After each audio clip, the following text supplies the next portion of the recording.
Time to shine today, Varsity Squad. It is Scott Ferguson, and welcome to the show where people that know us know our credo is we don't want to have anyone feel like they have no one. And my guy, Rob Sanderson, if you look at my shirt here, it's Surf Waves, Enjoy Life, and he's the co-founder of SWEL, a nonprofit and seeks to reinvigorate our nation's heroes through surfing.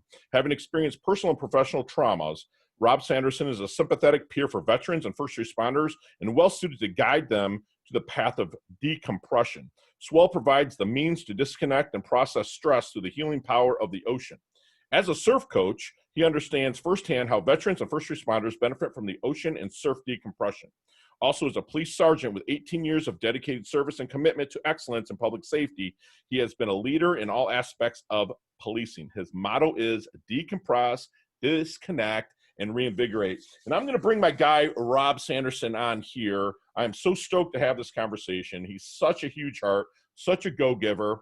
You know, he served, like you said, almost 20 years as a first responder himself. And if you're watching on YouTube, you see he has a beard now. So it kind of shows you that he's retired. He's not undercover right now or anything like that. But no, he rocks it. And so, Rob, I'm going to have you come on here, introduce yourself to Time to Shine Today Varsity Squad. But first, what's your favorite color and why?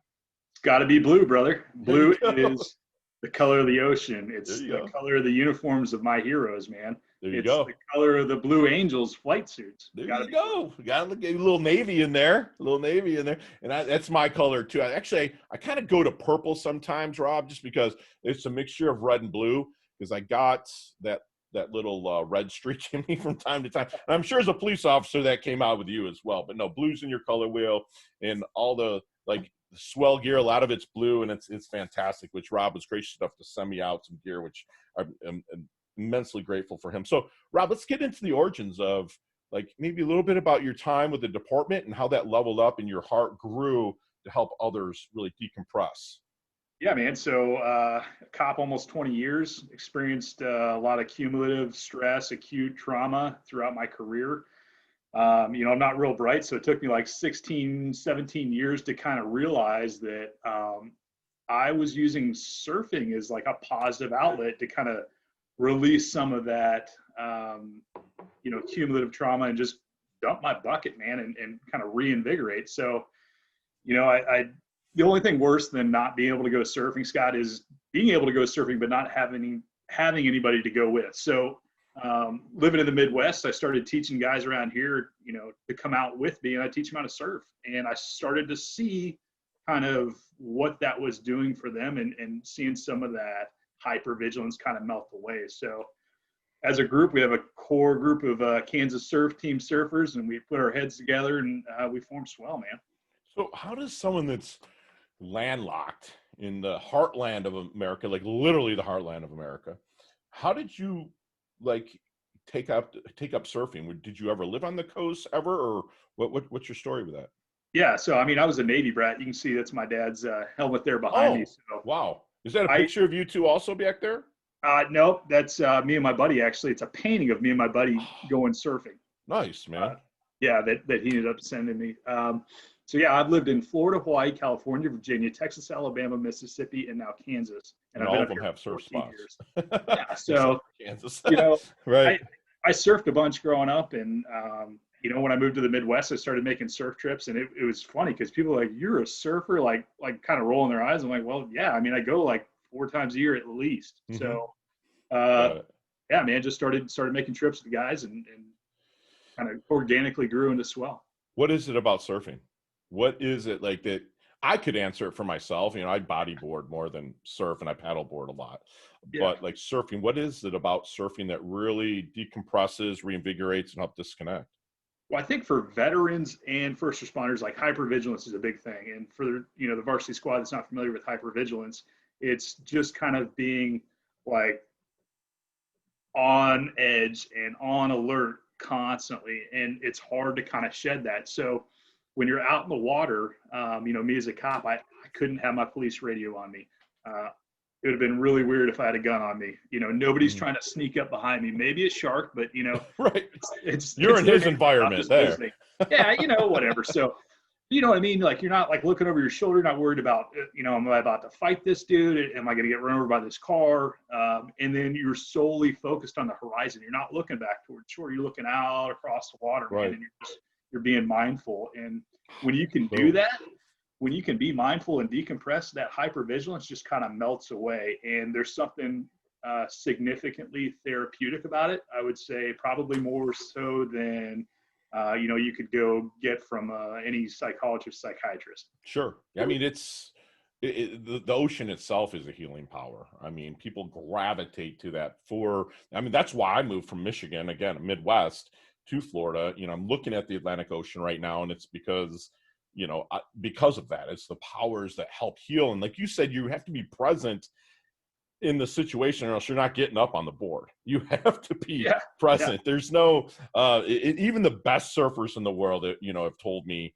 Kelly Slater, I'm lucky enough to meet him for a minute. Wow. Even local guys like Jensen Callaway, Matt Aronson, that are here in South Florida, they're like, bro, you are present every minute. So their hypervigilance, if you want to get up on the board, it's got to go away, right? Yeah, for sure. And I think it's a check of the ego too, man. It provides a little bit of perspective. It's nothing like getting worked by Mother Nature to let you know how small and insignificant you really are. And wow. The veteran community and first responder community, there is a fair amount of ego involved in that. So I think I hope so. Yeah.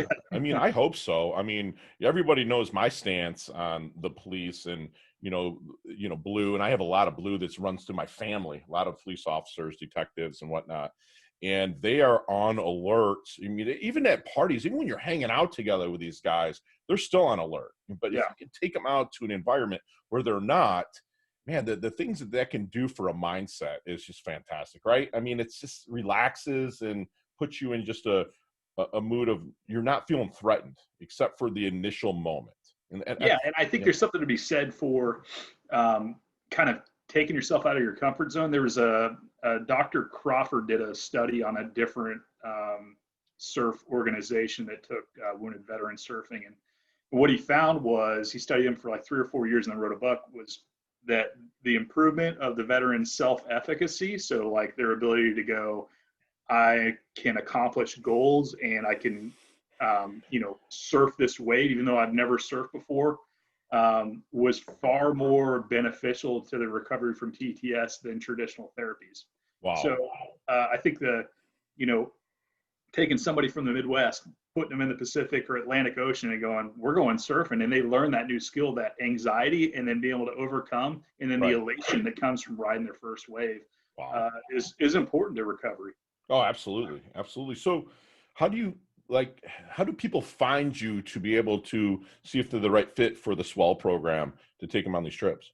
Well, fortunately and unfortunately, there's not a shortage of people that need decompression. So it's a selection that our team puts together. We'll find a need.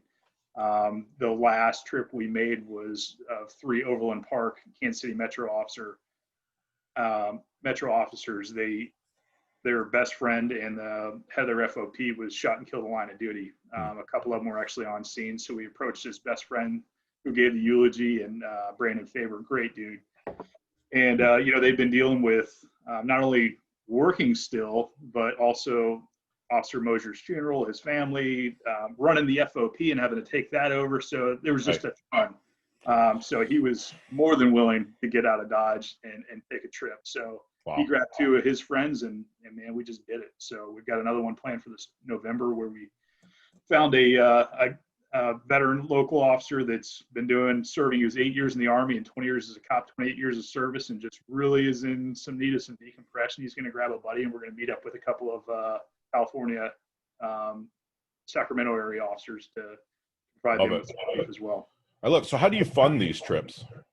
Fundraise, man. We sell gear, take donations. We're 501c3.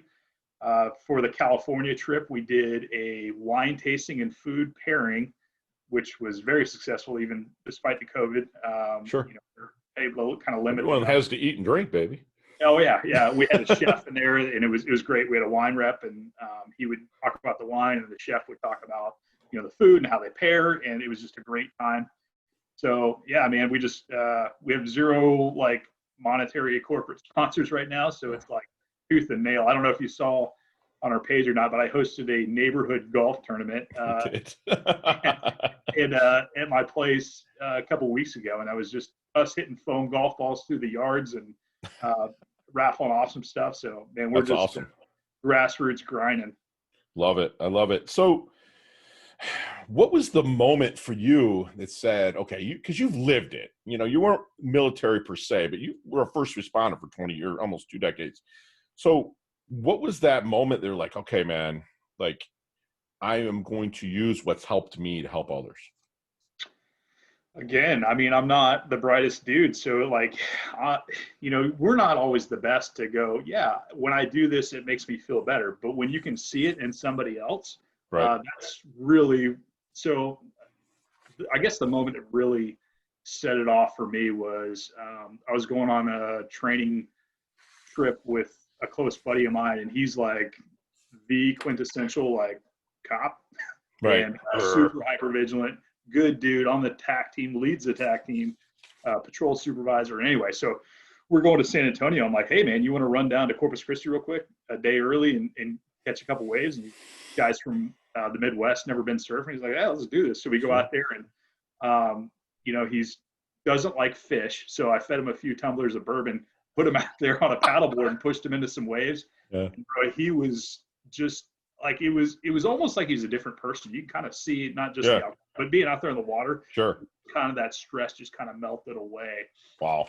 And he really just like set all that other stuff aside and enjoyed himself. So wow, that was kind of the initial.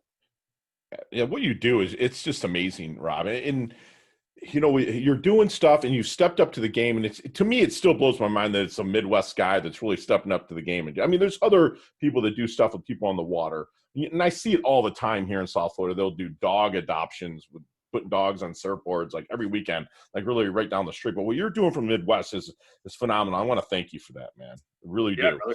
Thank you. So let's go back to in our DeLorean with Marty McFly, right? Let's go back to the 22-year-old Rob Sanderson. What kind of knowledge nuggets are you dropping on Rob to maybe help him level up, be less hypervigilant, and kind of push through and shorten his learning curve? Yeah, 22. I would say that some of the toughest lessons that I had to learn throughout my career is just because you think it's important doesn't necessarily make it important. Right. Being so focused on small, minute details and getting frustrated when others didn't pick up on that. So I would say that, and then there's certain things in this world that you can't control, and really put your heart and energy in those things that you can make positive change in, and love it. Efforts will not be in vain. So what do you think people misunderstand about you the most, Rob? They probably, so I'm a get things done kind of guy. Mm-hmm. And that kind of leads to some impatience on my part, but it's it's coming from a good place. So, okay. My producer's laughing right now because I'm the same way. Yeah. Okay. All right. Good. Where I'm like, get it done. But we have our way of projecting it. Yeah. So like when I say, hey, Scott, let's do this, like, I don't mean like, let's do this in the future. I'm like, let's do this like right this second. So, right. Sometimes I get misunderstood as like I'm mad at them because I'm completing this project, but it's like, when I get my mind and heart set on something, mm-hmm. bro, I'm going for it. Love it. I love it. So how do you want your dash remembered? That little line in between your incarnation date and your expiration date. How do you want Rob's dash remembered? Maybe your epitaph or your legacy? I would say that I served others with purpose and intent. Expand on that. Yeah. So, I mean, when I was a cop, I wasn't on the forefront of my mind. It was the people that I was serving. So if I could go out and help somebody, but still, do my job, that was the goal. And I'll give you an example. I'll try not to go off on too many tangents here. Please go ahead, man. You're good. Like, we got called, it was one of the last few arrests before I transferred out of patrol. But we got called to a grocery store on a lady that had shoplifted a bunch of groceries, and she ended up leaving, and we pulled her over. One of my guys did, so I went up and stopped into the stop to kind of talk to her, and she's a super nice lady, shoplifting groceries. And she's like, I just didn't have any money. She just pushed the cart out. So drove back to the grocery store, great grocery store, talked to the manager, and he's like, hey, it's store policy. We've got to pursue charges. So they didn't really have a choice. We didn't really have a choice as to whether or not to arrest this lady, but we had a choice whether or not to be like a good human being. So what we ended up doing is, yeah, we arrested a lady, but then I loaded all the groceries up and I took them back to the store and I rang them up. I took out my personal credit card and I paid for them. Wow. I drove those groceries to her family at her apartment and helped them load them into the fridge, picked up her boyfriend, drove him back, picked up her car so she wouldn't have to pay a tow bill. Sure. And we minimized the impact of that arrest on that family. And in the end, they got to eat. So I guess it's a long way to answer your question. But No, that just shows the go-giving heart where you really start with. So how about a mistake you've made, man? Maybe on the force that you're allowed to talk about, something you could share with us. I mean, because people are going to look at this and be like, Rob's great. And we all think you are, but and you're not talking arrogant or anything. You're very humble, but like, tell us about maybe one where you might've did it differently. Yeah. So, I mean, I've made lots of mistakes. I think,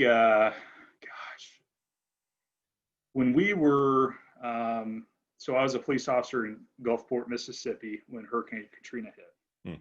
And we worked like 48 days straight, 16-hour shifts. I don't mean to make any excuses here. No, I feel you. I remember getting dispatched to a neighborhood dispute where these neighbors were arguing over something pretty minute. I can't even remember what it was. Sure. But I lost my S because I really kind of had it up to here with just everything that was going on. I just started screaming at both of these people at how ridiculous they were being. And that was one case where I didn't necessarily rise above the fray, and I wasn't acting any more rational than they were. I just joined the screaming party. So, I mean, I think there's been periods of my career where maybe things like that had taken place, whether it had been like, interrelation things in the office, or areas where my cumulative stress had hit the roof and I went off. So. Wow. But you learned from that, huh? You became a little less. Yeah. I mean, that happened. Because it was out of character for you. That was 2005. I still remember it like it was yesterday. Mm-hmm. And I still feel bad about it, even though I'm sure that, I don't know if those people even really remember that. Right. Young deputy is out there screaming out. That's crazy. That's crazy. So give me 3 things that Rob can't live without. Can't live without my coffee. Okay. Can't live without my family. And I can't live without my surfing. Love it. I was hoping you're going to add that in there for the surf, for the swell. So what would be Rob's definition of a life well lived? I think living a fulfilling life that's active. I think one that I was able to serve as many people and affect as many people positively as I could, while doing things that I love and being surrounded by my family. Wow. That's awesome. It's kind of like doing what you love in the service of people that love what you do, right? Absolutely. Love it. So as we wind things down here a little bit, Rob, we'd like to do our leveling up lightning round. So it's 5 or 6 questions. You and I could talk an hour on each one of these. We probably will over a couple adult bevs here in the future, but let's keep it 5 seconds. You can answer them all. No explanations. They're real easy peasy. You ready to rock? Let's do it. All right, let's level up. What's the best leveling up advice you've ever received? Be proud of yourself, and everything else will fall in line. Love it. Truth. Share one of your personal habits that contributes to your success. I make my bed every morning. Love it. Yes, it's strong.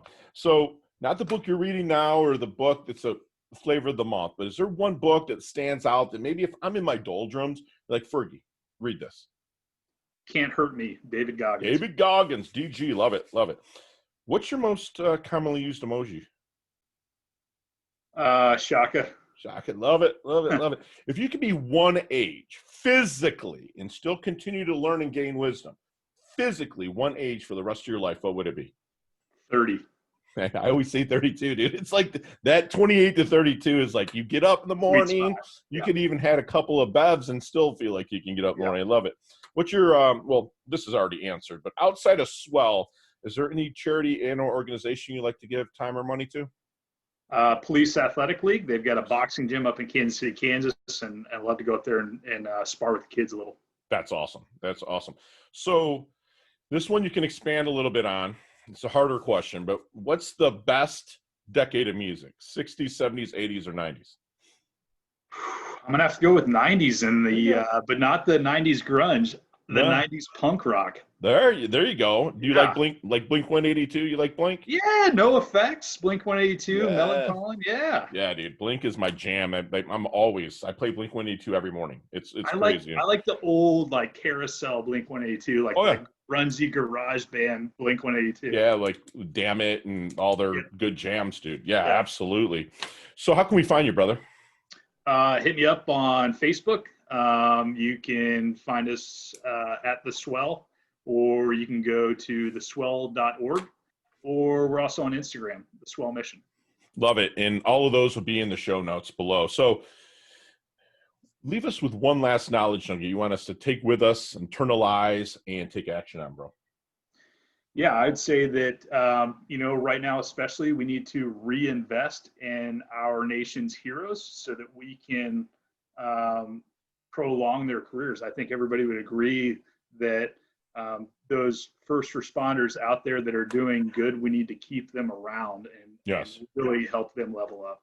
Love it. I love it. And squad, you basically got a free masterclass from somebody that's actually walked the talk through life. You know, somebody that has been in situations where it could cause acute trauma and stress, and he helps others that are going through. And if you went through it, you're a first responder or even a veteran, let me introduce you to Rob. I'm going to get him down here to the Jupiter area to kind of come and bring his program down here and get him surfing. You know, and again, he mentions the people that are hypervigilant and how surfing can really help them be mindful, not mindful. So you stay in the present, and basically if you're on a board, you have no choice if you want to stand up to be in that moment. And that's the program that Rob at SWEL provides for them. You know, because it's going to make you check your ego. He's going to make you not focus on the stuff that's going on outside your life. You're going to be in the present. He's going to Rob reminded us to control what you can control. He wants to be remembered as someone who served others with purpose and intent. You know, he lives an active, fulfilling life, affecting other people positively, which reigned throughout this whole interview. And he wants big time for us to reinvest in our nation and our heroes. And again, this program that Rob has is very close to my heart. And what he's doing is really helping, being selfless, and helping people really level up their lives. So if there's anybody out there that wants to contribute, please get a hold of me. Let me put you in touch with Rob, and he'll take whatever he can. Trust me, because what he does is phenomenal. Rob has definitely earned his varsity letter here at Time to Shine today. Thank you so much for coming on. You're humble, yet hungry. You fire up and level up your health, level up your wealth. Thank you so much for what you do, brother. I love you. Thank you so much for coming on. Thanks, brother. Talk soon.